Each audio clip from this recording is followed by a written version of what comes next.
আসসালামু আলাইকুম এভরিওয়ান, কেমন আছেন? আলহামদুলিল্লাহ আমি ভালো আছি।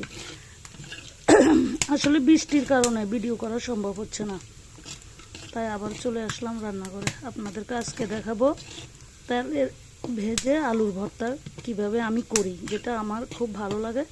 আশা করি আপনাদেরও ভালো লাগবে। প্রথমে পেঁয়াজ আর শুকনো মরিচগুলো এভাবে তেলে ভেজে নিলাম। তারপরে আগে থেকেই সিদ্ধ করা আলু লবণ দিয়ে মেখে এভাবে রেখে দিয়েছি। এখন এটার সাথে দিয়ে ঠিক এভাবে করে তেলে ভেজে নিব।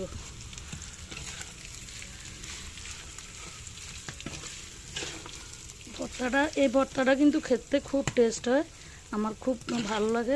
আমি আশা করব আপনাদেরও ভালো লাগবে।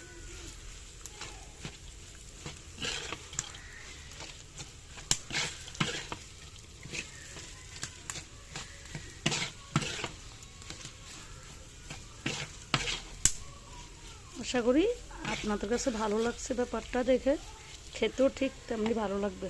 ভালো থাকবেন সবাই।